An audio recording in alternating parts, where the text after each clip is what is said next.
Okay, Dina.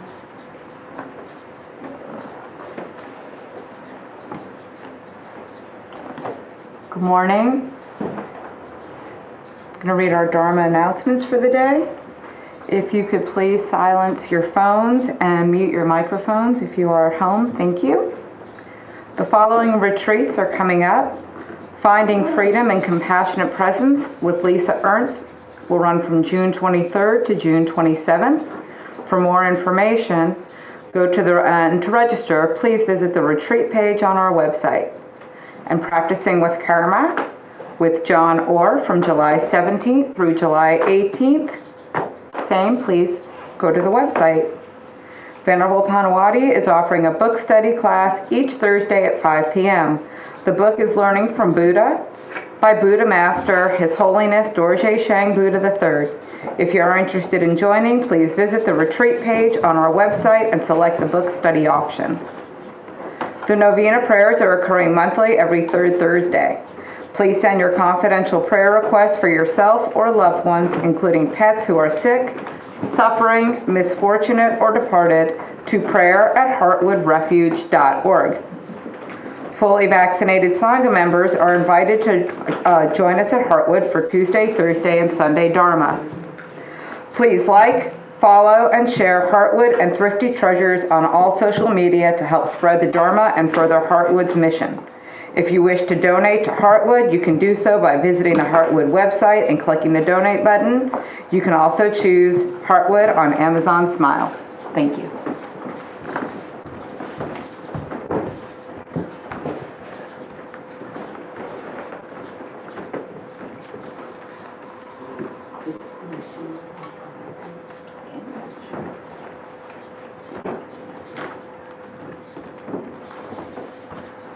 So for those who were able to join us Friday, thank you so much. We did painting pots and sowing the seeds of Sangha, and there were 11 or 12 of us, and it was wonderful, and we had a good time, and we're looking for what we're going to do in July.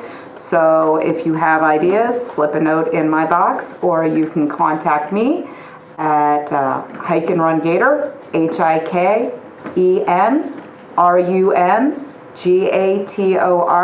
@Yahoo. My name is Dina, and we're kind of probably going to go with more of a fluid Friday instead of fun, based on when retreats are, and go with the flow Fridays. But it was really fun, so thank you, and our pots are showing in the front of Heartwood. So now that we are getting back to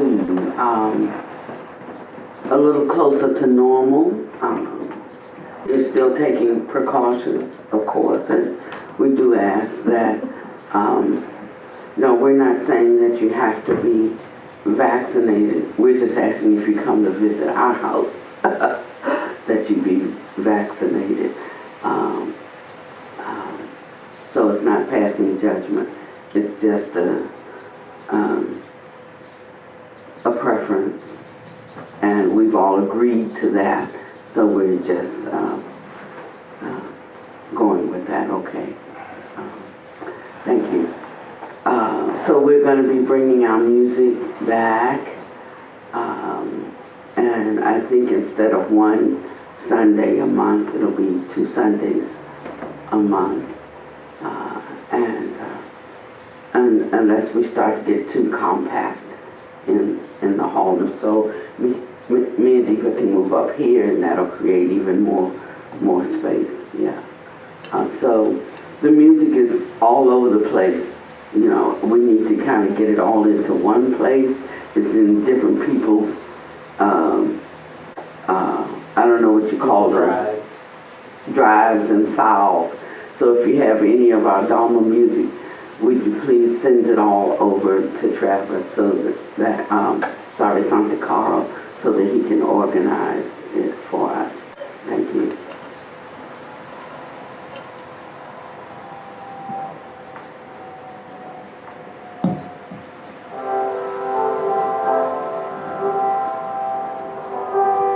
Incense burning, all space is filled with the fragrance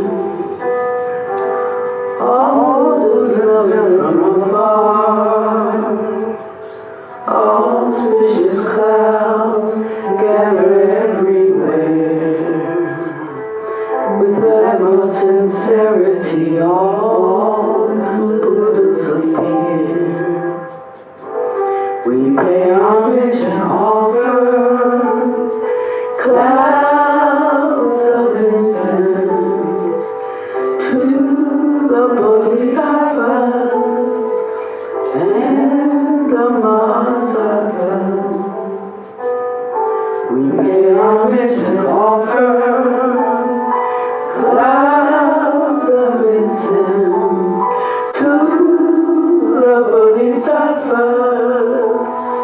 and the mahasattvas. We pay homage and offer clouds of incense to the bodhisattvas and the mahasattvas. So good morning.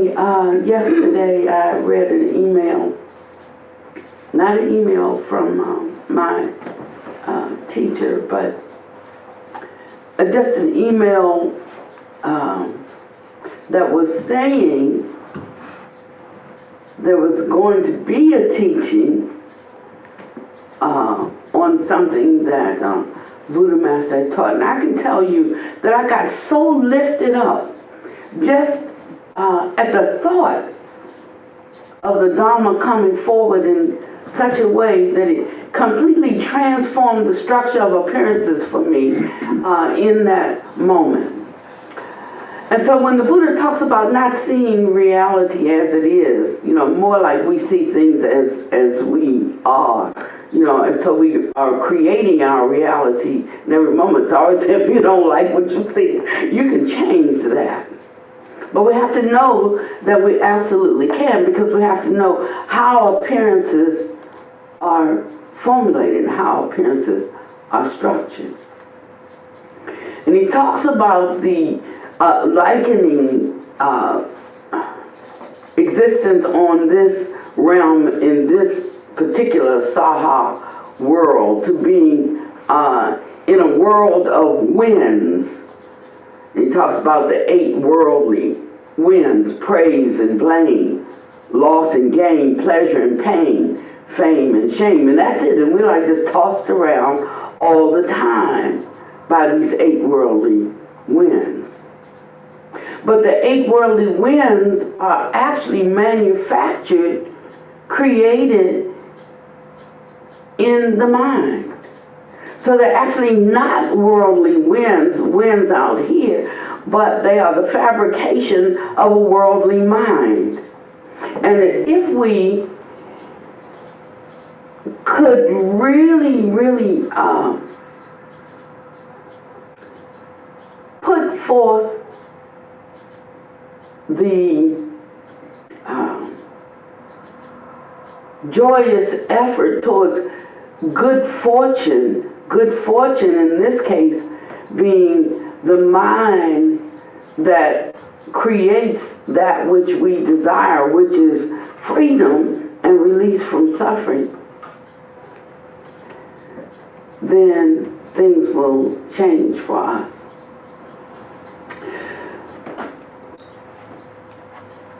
When I was thinking about, and I rarely think about what's going to be the Dharma talk for whenever the next day, because they always come to me, but usually come to me, but occasionally just one little thing will catch my attention.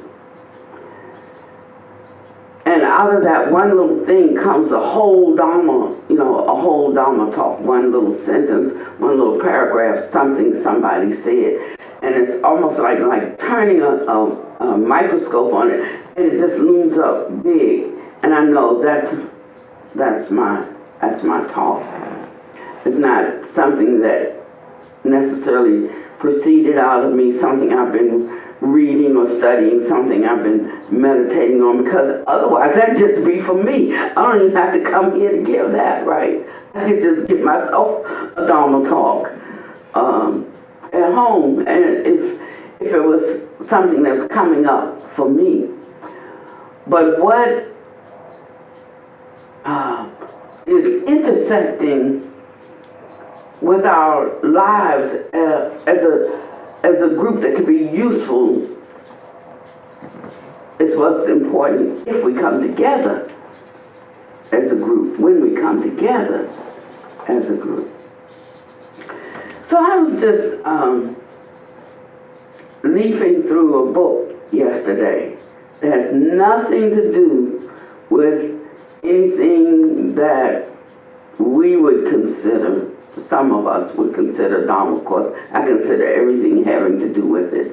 But for the most part, you might not. And it was a book on fairies and gnomes. That's why I say you might not. Don't get caught up in labels and words. Just, things have energy and we give them names. That's all. You don't have to get caught up on, well, I don't believe in fairies. Maybe fairies don't really believe in people, but they interact with us. So don't go far with things like that. You can just hear, and you don't have to agree or disagree with everything. You can just hear, and that something walk on by. So it's when we think that everything that comes past our screen, we have to grab hold to it and have an opinion about it, is what gets us in so much trouble.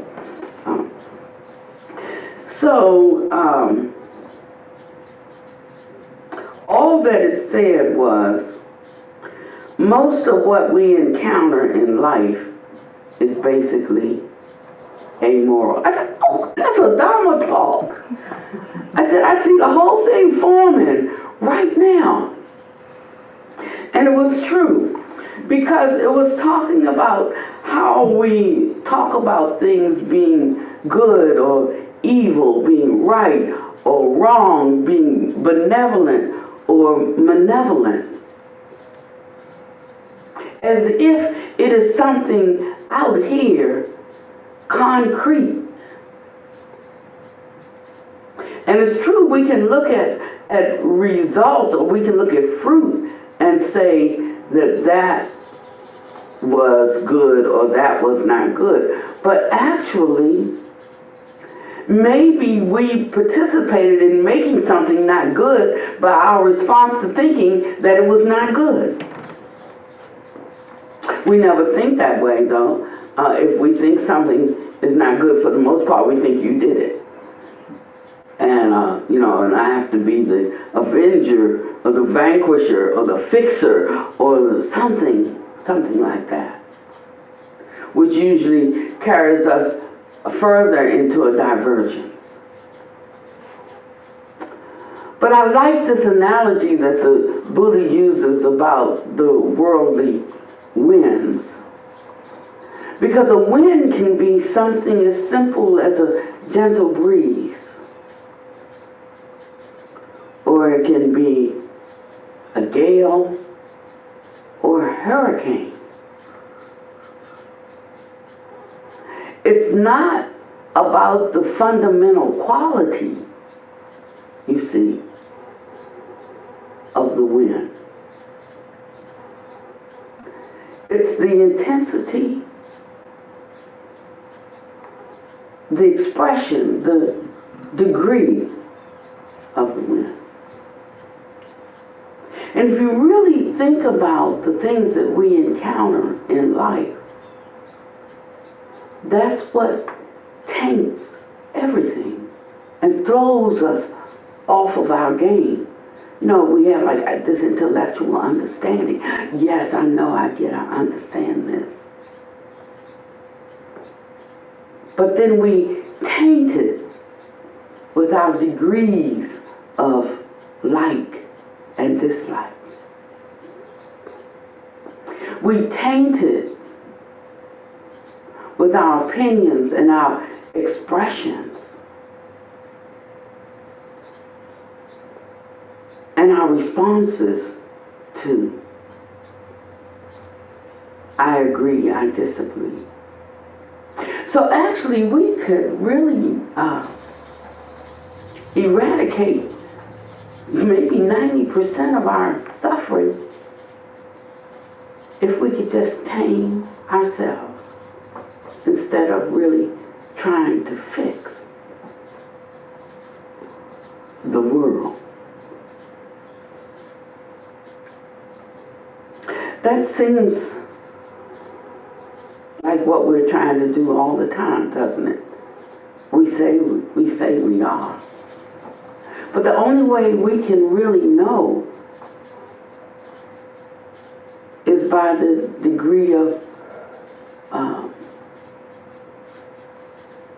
acceptance or discomfort. And I think we need another word for acceptance because it has a certain connotation for us, especially if we're trying to overcome something that is difficult, like how to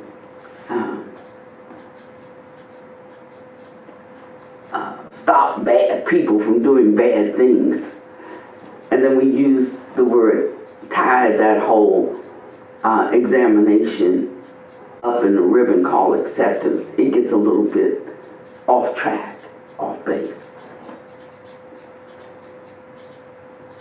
So maybe instead of acceptance, maybe if we could just, I don't know, recognition.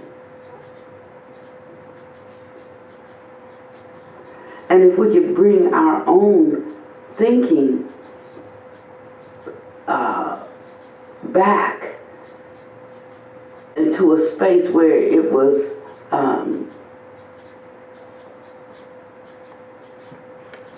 not exalted above the thinking of the other. And if everybody did this, then we wouldn't have any problems. So you said, yeah, but everybody won't do it. That's probably true. But what has that to do with you and what you will do? I mean, the pot can't call the kettle black. If you're not willing to do it, why do you think they have to be willing to do it? We can always talk about what someone else should be willing to do, but are we willing? And sometimes that means suffering a loss. That's part of recognizing the world that we live in. How we have gauged winning and losing is what I'm saying. We might have to review that in light of the Dharma. Some may look and decide, well, the Dharma's not for me then. Because it absolutely is a challenge to walk out in this world. I mean, of course, if it was easy, I mean, we probably wouldn't even need it at all.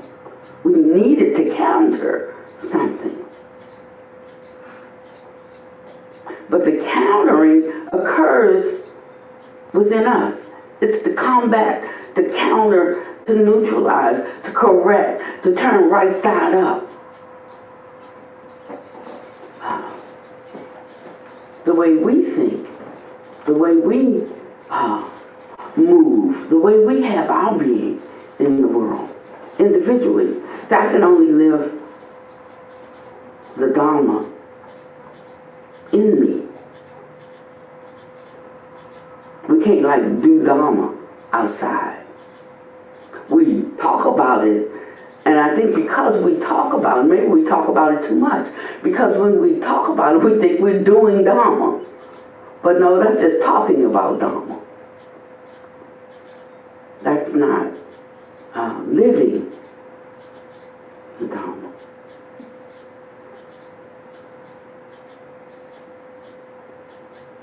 Sister, could you open the back door? I think we need a little air circulating. Thank you.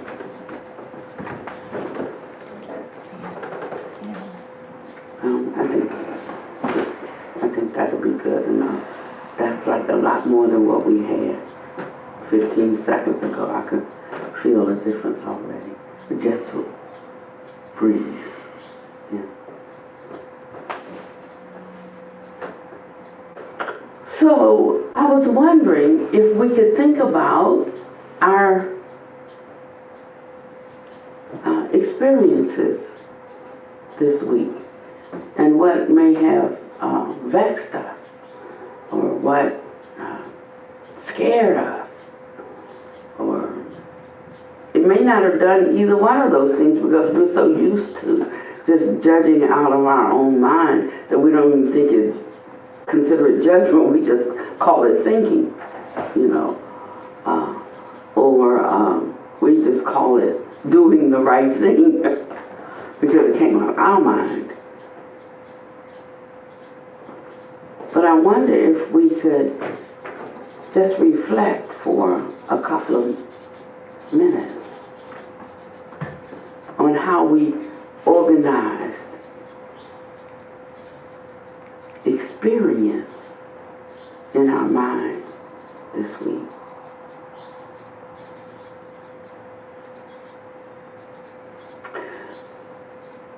For instance, yesterday, and how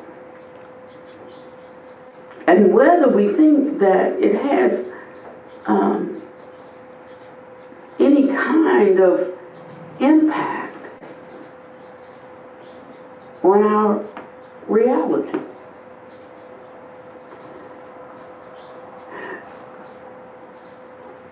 You know, one person can experience something, or two people can experience something and evaluate what just happened in two completely different ways. And one can go away perturbed, angry, distressed, unhappy, and another can go away confident, pleasant, happy, joyful, peaceful. Now I want to ask you, what was real? What was really real? Was it the experience, or was it the life-giving property of how we interacted in that last minute? Because I'll give you an example. When I saw that there was going to be this teaching, I was immediately so happy because I wanted to get this teaching. And then I realized it was coming at a time that I wouldn't be able to tune in for the teaching. And I was like, oh, why did she give teachings at 2 o'clock on Sunday? That's 2 o'clock her time. That's why. It's afternoon. But for us, it's 5 o'clock. We've already done something, sometimes at 10 or 11, and again at 12. And then we have our meal together. And then we have our voice lesson. And then by 5 o'clock, I mean, like, we just whooped. Now, that's an example of, has nothing to do with the time she's giving it. You know, it's these other things in my own life that, you know, conflict with her time. Her time's perfectly fine. For her, you know, and absolutely, like, not fine. Because I want us to be fresh when we get when, you know, the teaching is coming forth. And also because I've explained to her, you know, sort of like what our schedule is. And so I was hoping that she would look at her schedule and try to set her schedule up around my schedule, right? Around Hartwood's schedule. And she's like, absolutely not doing that.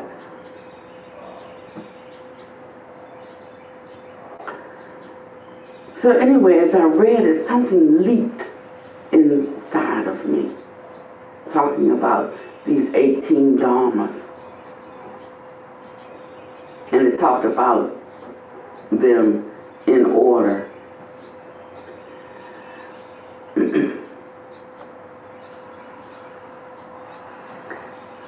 And it talked of, one of the dharmas had to do with the dharma of good fortune, so that one could be beneficial in the world.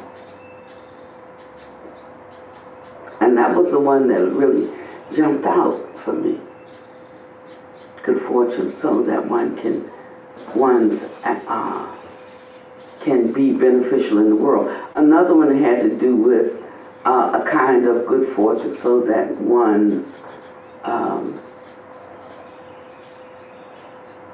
one's actions could be beneficial.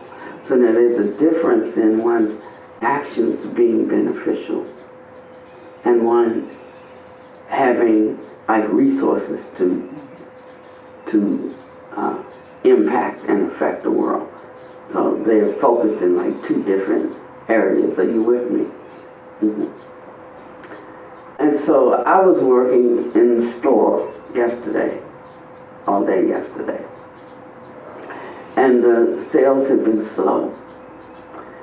And I think Sister Tokum said, "Oh, Venerable, it's been so slow today." I said, "But that's okay. Don't worry about slow or fast. Don't worry, we just do what we do, And I said that as an encouragement to her not to look at things in that way, not to keep bringing up to see what the sales are for the day. That's what the manager does. He calls and gives me a hour by hour blow. I said, stop doing that. A watched pot never boils. My mother told me. I said, so don't do that. I don't want to hear about it, because whatever we do, we do. It's not going to change anything. And just think along the lines of the gratitude of serving the people. I tell you, when the people come into the store, they're so happy. They come there not to shop. Maybe we're making them too happy, because they come like to just hang around, don't they? They do. I mean, and they'll come back in the store 2 or 3 times in a day. And one time they bought something, the other 2 times they're like hanging around. But it's wonderful. I don't know what it is. Well, I do know what it is. It's just feeling the energy of being loved, being accepted, being safe, being whatever is coming up out of us, perfuming the place. And that's a direct result of our practice. So sometimes you can think that you're doing one thing, which is a good thing, but you could be doing something else, which is a better thing. And that other thing gets taken care of that you thought you were doing as well. But by putting your focus at the most important thing, which are the sentient beings that walk through our door, we just leave the rest to take care of itself. But when I read about this teaching, and there was that she's going to give more explanation, because I'm not familiar with those 18 dharmas. I'm not familiar. I haven't read those particular, or they're based on 18 particular Mahayana sutras, and I have not read those sutras. And so I really wanted to be in the study, but I knew I couldn't.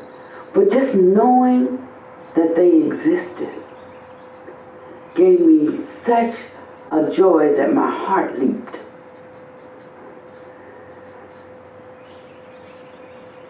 And when my heart leaped, something was unleashed, is what I'm saying to you. I created something in my own mind that shifted everything. And in the course of less than an hour, we earned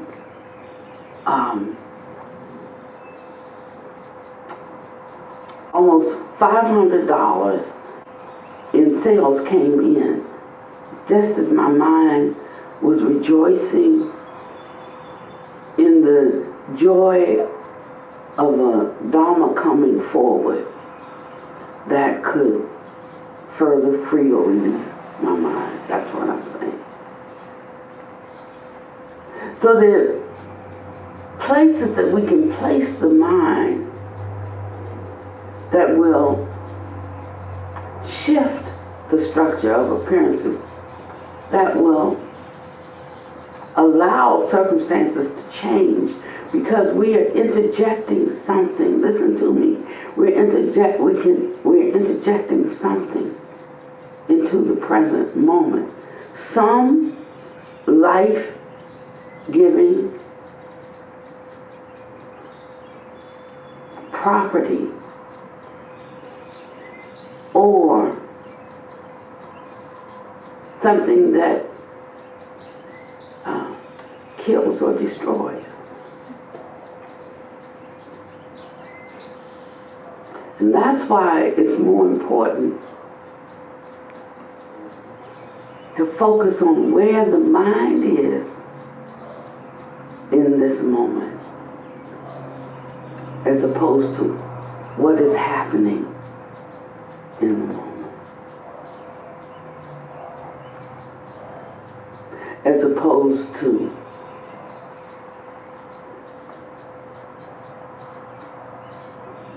even what should my response be in the moment.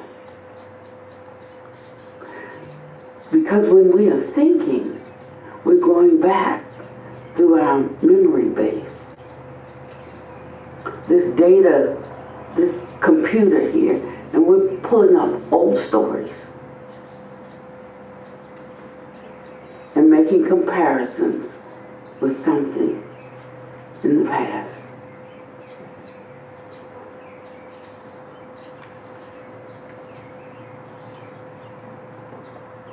Bringing that into the present and saying, this is like that. And the body in its magnificence, the whole mind body, spits out a response. And we think that's us. Being present in the moment, responding to what needs to be responded to. But wisdom, prajna,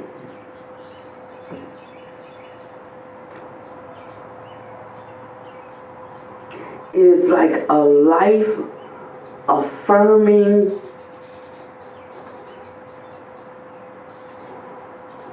virus that can infect our ordinary mind and totally obliterate it in a good way. I mean, but when you think about it, like how a germ or virus can come in and,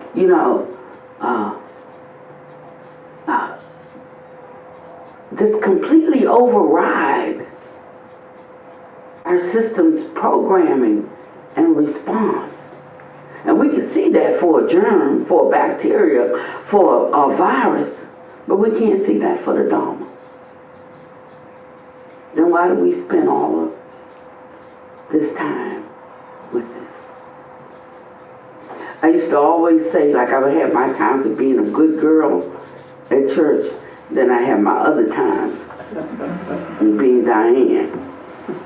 And I would always think, like, if you're going to go to hell, because we get to if you're going to go, like, stretch out and, I would say, like, go like a man, just go. Don't like stumble into hell. I mean, like, just all out go. And that's what I would do. So I was like really AC/DC. I was like really pious, for 3 or 4 months, and then enough of this. Our sister needs to get out. And then I'd go out and I'd do it. And when I did that, I didn't come to church. I'm just going to be one way or the other. There was a scripture that said, don't be lukewarm. I'd rather you be hot or cold. But if you're lukewarm, I'll spew you out of my mouth and say, I got you, God. So when I was going to do my thing, I just stepped out and did it. Because the church is forgiving. They're loving and they're kind. I could always come back, cry at the altar, be sincerely sorrowful. But I had that got that out of my system, and they would welcome me back in. Boy, I could be so good, and I mean honestly good, because when I would do good, it seemed like evil was in me, and when I would be bad, there was this other good person there, really good person, just like to do that thing, but really good person. And so I was always like this, flip-flop, flip-flop, flip-flop. But what the Dharma has done for me over these decades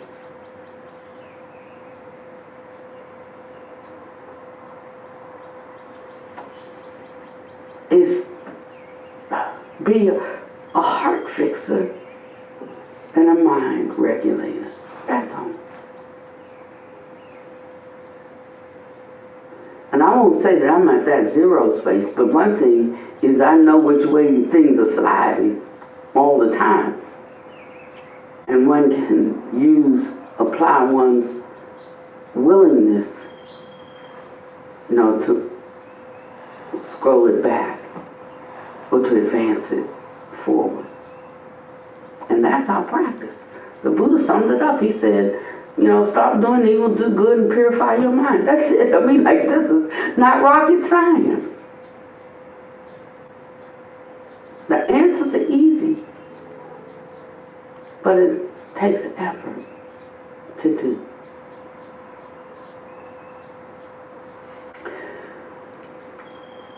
So I was thinking about what it would be like if we went through just a day, even one day, without saying this is good and this is bad. Because yesterday's day was bad, and then it turned good. And then it got even better because I'm closed today, but someone's driving 2.5 hours. A wholesaler. Just to come to our store to buy today. He says, well, I'm bringing $1,000 with me. That's my budget for today. And I'm like, okay, so you have to come when the store is closed so I can focus on you. And so we sat today.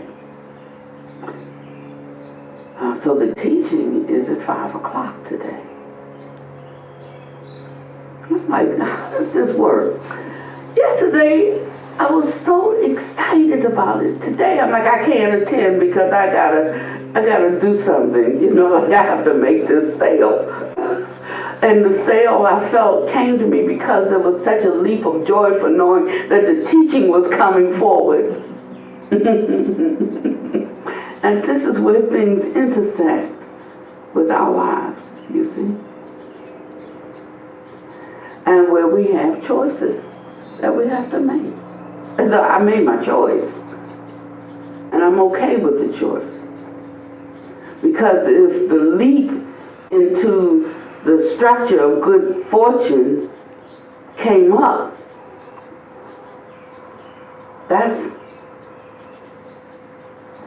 for me, that's my assurance. There's no point in coming up and then can't walk it out.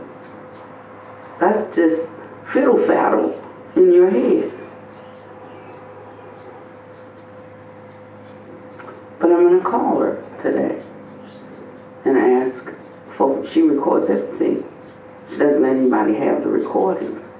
Like I'm one of her favorite students. And I'm going to tell her about everything that happened yesterday and how my heart leaped with joy because it's true. Not making it up to, cajole her into doing something. But there was a direct experience tied into it, you see. So two people can come to me and tell me something very similar, sort of like the same story. And for one of them, it will be something real, and for another, it'll just be a story. But I know which one is which, and she will know which one is which.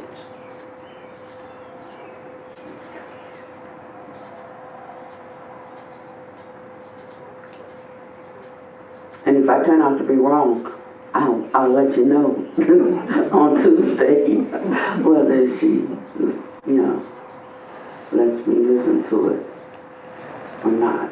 She might just say, well, then cause and condition, not right. I mean, she's done that many times.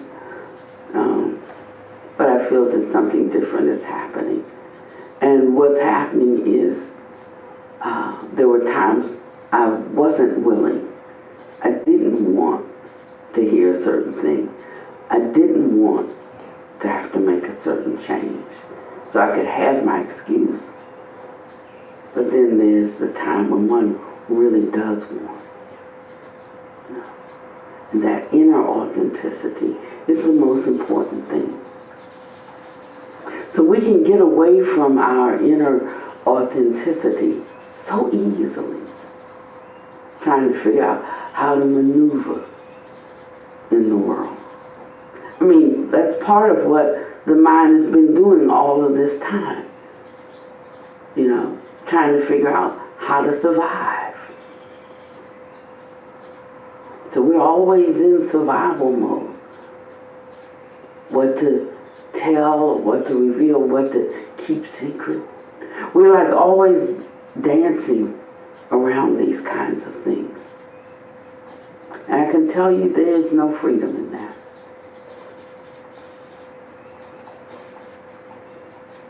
But becoming authentic in our moment to moment, walking out of life, and there's freedom. When you miss it, you miss it. When you're right on, you're right on. But you're not confused. Like you always know what time it is.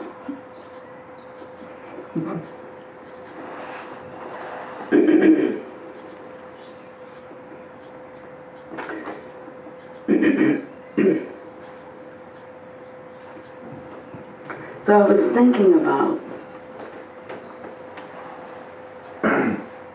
how we could be good friends to each other. And how it first starts with, there was a movement afloat, maybe it was, dating myself now, because I think it was about 25 or 30 years ago, called Radical Honesty. Does anybody remember that movement? And it was brutal. For the, under the guise or maybe even the unskillful intention of being radically honest. It was, and not having developed or cultivated, I'll say, kindness and compassion, it became brutal. There was nothing wrong with the premise, but most people who undertook it were not the training or the practice, did not have,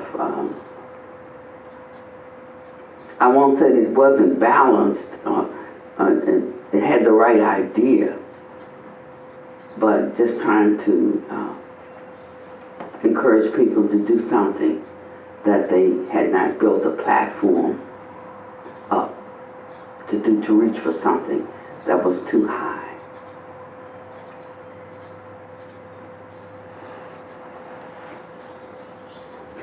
Because there's more to honesty besides, is it true?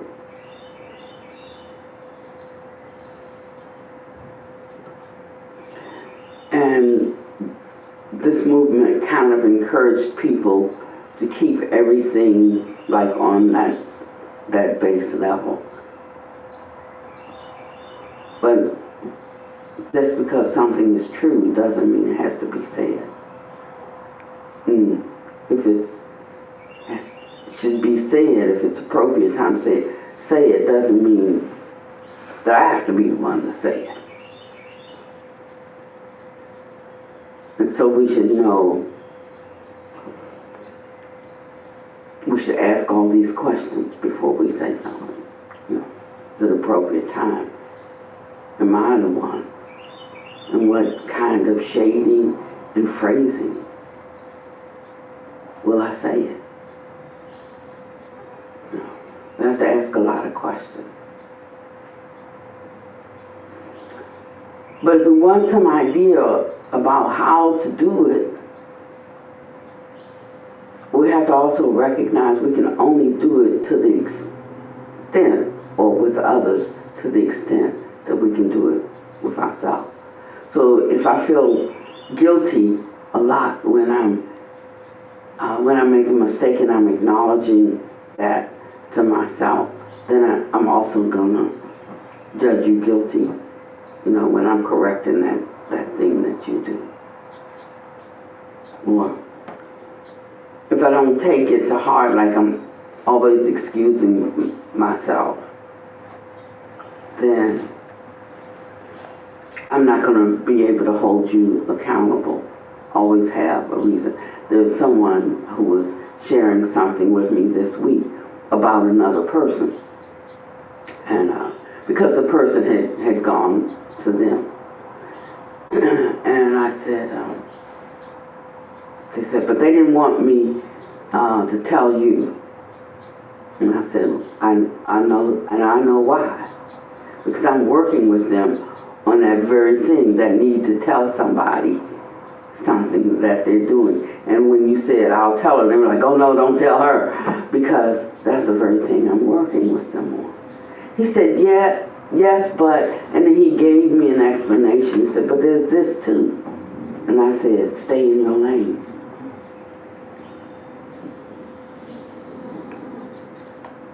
And he understood what I meant.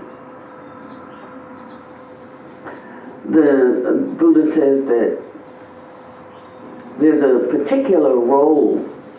It is a friendship, but there's a particular friendship role.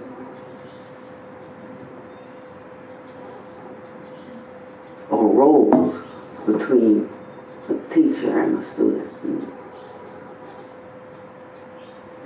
The teacher is the good friend. He considers the teacher a friend. He said, the one who will tell you your faults, stick with that one. Because we think of friendship as one who will like take our side, see our side of it, see our view, where we're already trapped up and aggrieved and need somebody to reinforce. So, but a good friend will tell you the truth. Or at least pointing you to the way out of suffering. If you're over here suffering, then the only thing we can do is point you to the equal and the opposite view. And then you have to figure out how to, you know, reduce that distance. But it's like a balancer for what throws you off. How to like get on the other end of that seesaw and the balance. It has nothing to do with you as a person, as a sentient being.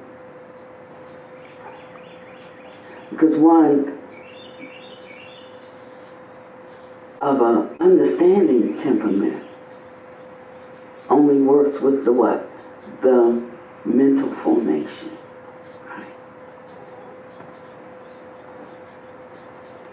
And that's why he said, stay with that kind.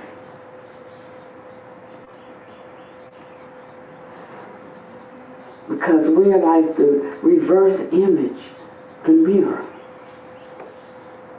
So that one can 100% see themselves.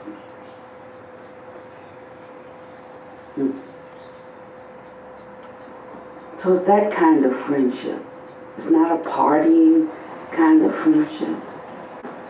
Although we may go out, you know, with you occasionally and eat.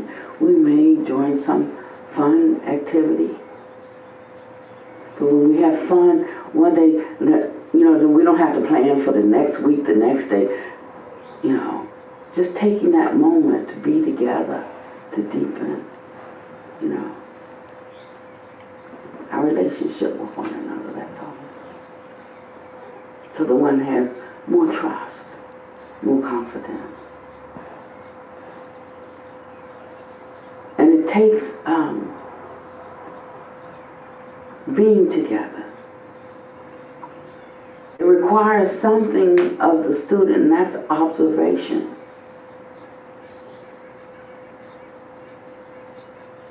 That when the teacher is able to unpack the Dharma and also can in some way live it. If not, you should find another.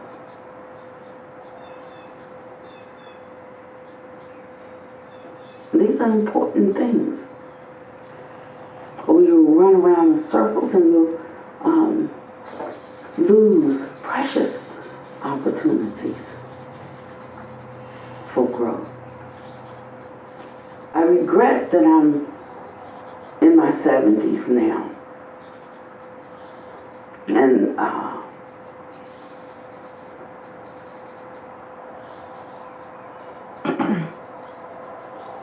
have been with my teacher for, it's going on 20 years now. But I'm just coming around. I really am. I'm just coming around.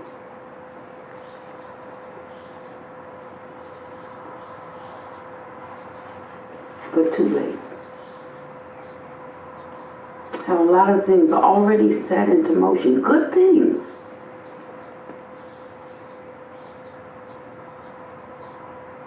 But I wish I had set other things into motion.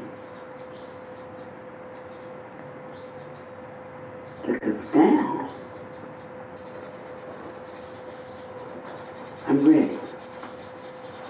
But I have other things I have to juggle. I have to handle.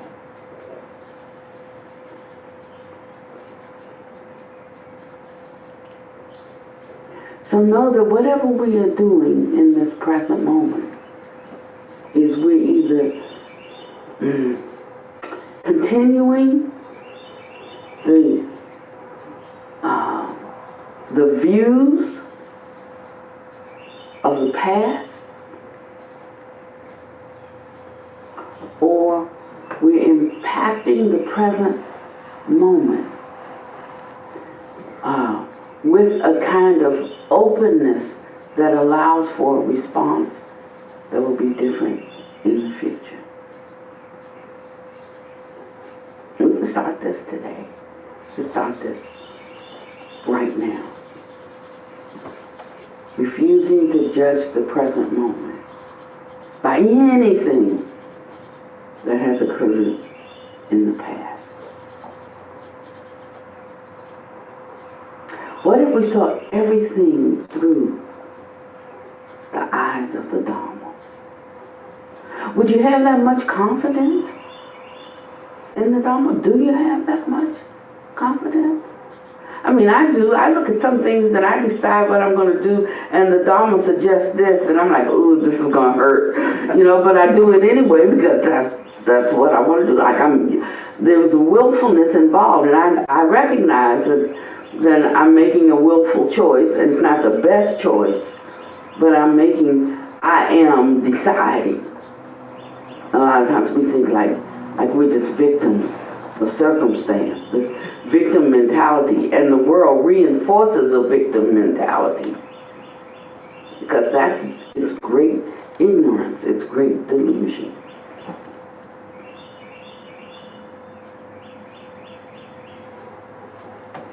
So maybe a mid-level is recognizing when we're really making a decision to do something, whether it's beneficial or not beneficial. But I'm deciding this is what I want to do in the moment. And even if you do it and recognize it's going to hurt, but I'll worry about the consequences later. You know, I'm just really adamant that this is the way I want to express right now. And then when one has to bite into that fruit and line the two up, when I made that willful decision, you know, knowing that it went outside of the confines of the Dharmic advice, but it was like what I felt like doing right then, right there. And then I'm eating the fruit, and the fruit is bitter. Something different goes into the memory bite. And one begins to develop a sense that I can do something, and if it seems hard to do, it's going to be harder on me if I don't do it. And that's how we shift. That's all. That's how we change. And if we are reviewing every day, he said, the Buddha said, reflect 3 times a day. Just take a time out on how I'm doing. How did I do this morning? How did I do this afternoon? How did I do this evening? You know, when we save it all for Friday and try to reflect on the week, we can't remember 99% of the things. Sometimes I can't even remember 99% of the things from the last hour. You know, so don't rely on like I'll think about this later. But when one has a down moment, or even taking a down moment, to reflect on where was one's thoughts, how much judgment, how much, what did you see clearly? But, you know, this is the way. We have to give some feedback to ourselves. And the thing is that if we have mental diarrhea, you know, mind always thinking, always tripping off all the time, you don't get a chance to give yourself the feedback.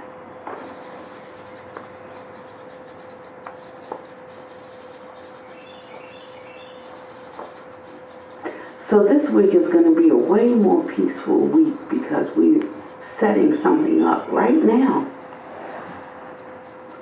We're setting something into motion right now. Our way of approaching, you know, it's one thing to take off on a plane, like that's like pretty easy, you know. I mean, staying up there might not be that easy, but when one is on that tarmac, you know, and you got these things, you know, you got a pedal, so you've got thrust and acceleration, and then you have these other gizmos that keep you from teetering like that, and I'll pull back and give you a certain amount of lift, and it's got all of these things so that you don't go like this, you don't go like this, so you got pitch, yaw, way, all of these things. I used to take flying lessons, and one day, you know, it is really easy to take off if your heart can take it, because when you pull off, like all you see is sky, you have no reference, you know, and I was just in a little deputy dog prop plane, you know, and had no reference, so I can't imagine like in these commercial airlines, you know, but it's that thrill of moving off, and it's wonderful. But I'm gonna tell you something about coming down. That's a whole different thing, you know, landing. And so we're easy to take off. But what's important is landing. And so we're setting up a basis for this week. And maybe some of us enjoy the thrill of the takeoff without thought about the consequence of landing. You can't stay up there forever. You have to come down. And that's when you want to be able to be skillful. You have to deal with the vicissitudes of life. But how shall you deal with them? How can you hold each moment that it doesn't trigger the excitement and always need that? Doesn't trigger that future pacing like a dog scratching in the dirt for something. But how one can just be with everything that's happening with awareness and without fear. This is not about dying. It's about living. Make each day in your life count. That's what the Dharma is trying to guide us to. There's a song that talked about Jesus being the kind of friend that sticks closer than any brother. And that's how I feel about the Dharma. That it's that kind of friend.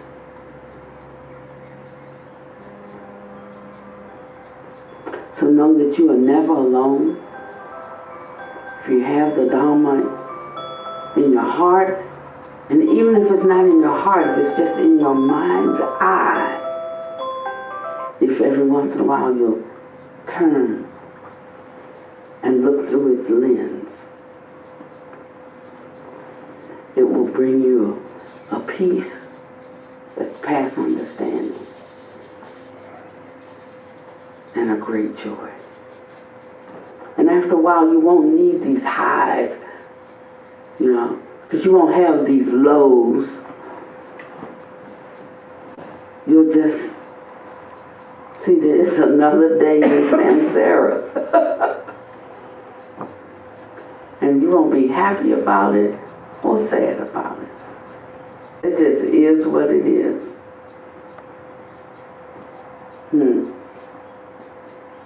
And then wonder, W-O-N-D-E-R. Well, it's spelled the same way either way, isn't it? Wonder in the sense of awe-inspiring. That's what I mean. You'll start to see every day, in its glory. And you walking in tandem with it. And he said, and this is a kind of joy that comes in walking this path. But you got to get out of the head space to enter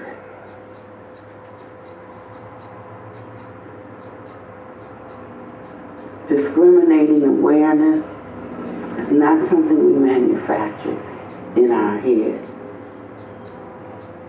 The power to rightly discriminate comes in our development of the Dharma eye.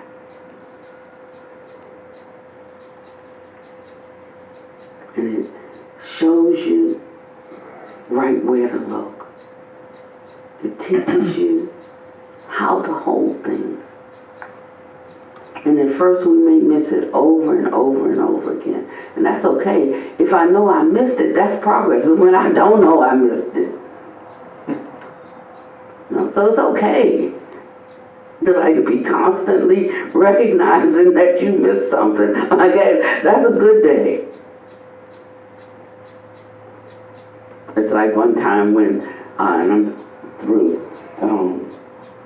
103. Okay, so the newspaper came to the door one time to interview us because at the city hall they wanted to have prayer, and I think there was a controversy because they were praying in Jesus' name. They said they prayed, they open with prayer and they end with in Jesus' name. And so the Jewish people got upset because they didn't want the prayers to end in Jesus' name. So now the newspaper comes over here to see what me and Panya Deepa have to say about it. Like, you never came to ask us anything before, but now there's a controversy going on. Like, you want our input. I like, what do we have to do with that? You know, and people say, yeah, I think it's good that they pray. They need to pray more. And so, I'm not sure they used his statement, though. No. But it's just what I'm saying is the wisdom comes in just how to respond to things, you see, when we can see them through the lens of the Dharma, because the Dharma is the truth. It's the wisdom itself. And that wisdom becomes our wisdom, except or unless we're putting our wisdom up against it. So, if you want to continue to have what you always had, just disregard today's Dharma talk. But if you want to begin to experience each stepping moment in a different way, so that one doesn't feel like they're confronting obstacles. That gets so tiring, you know. It's tiring confronting obstacles all the time. It's tiring when people are telling you they're obstacles. I feel like pulling out the violin sometimes, you know. And it's not that we don't care or don't want to hear or don't want to support, you know. But it's a matter of, do we want to change? Can't do the same things over and over and over and over and expect a different result. I mean, just do whatever you want to do. You don't have to tell me about it, you know. But when you want to do something different, then seek out the good friend.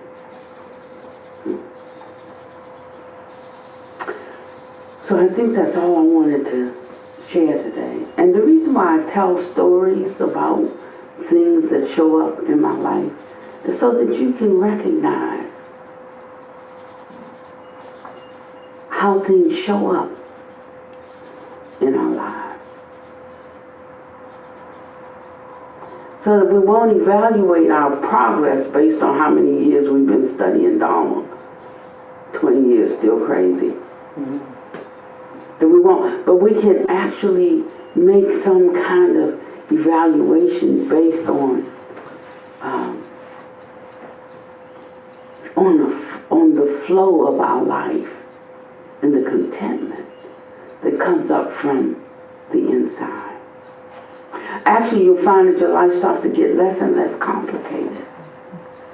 You know, it gets more and more simple. This is not, as I said, rocket science.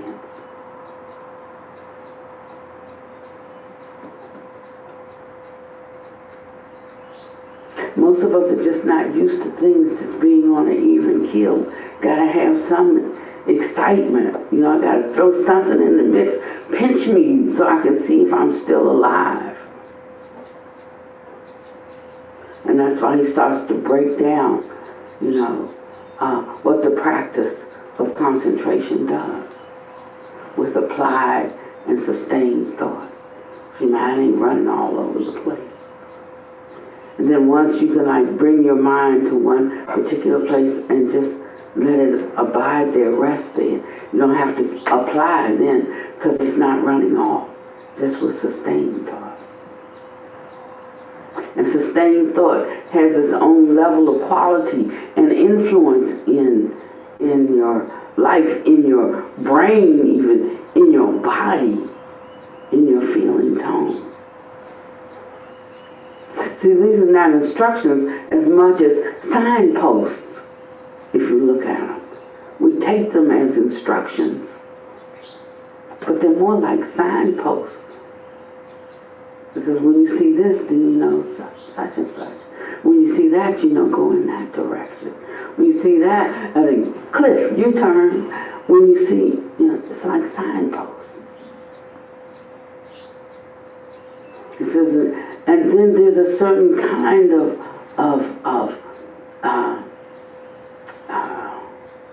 pleasure that's generated that is full-bodied. It gives you enough gumption, energy to apply more effort, because one sees that there is a reachable, attainable goal in your practice of uprooting, unwholesome thoughts, speech, and actions. It's all around that. You can't get away from that. I don't care how academic or intellectual you get with it. It's not about any of that.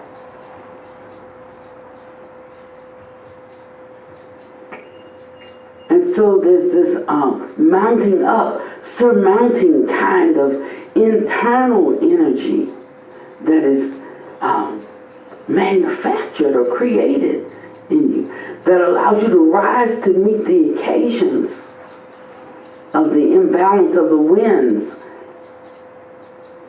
in daily life. So then after a while, that tops off. And then one is just at ease. And that's a kind of pleasure too. But it's a pleasure not born of or as a result of anything in the world. But how one is modulating, how one is adjusting, how one is, I'll say, recognizing as opposed to accepting things as they arise.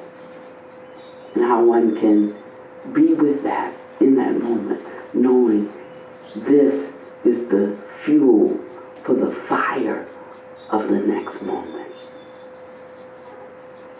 And one will start to develop more confidence in their clear seeing and their clear understanding.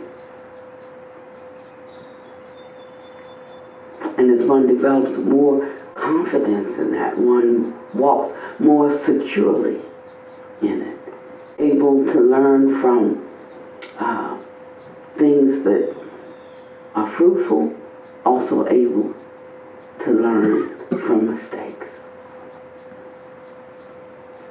without judging oneself or the other. Just able to learn from it, what to do, what not to do. And being joyful for the experience, knowing that they've stepped one step higher into the way leading upward. And this becomes a whole life unto itself. And instead of us trying to use this to live a life, it becomes our life. And then everything else is just happening around us. He said, then one has a peace that the world didn't give you, so the world can't take it away. That's freedom. May you be well and happy and peaceful this week. May no harm come to you, no danger. May you always be able to meet the inevitable difficulties of life.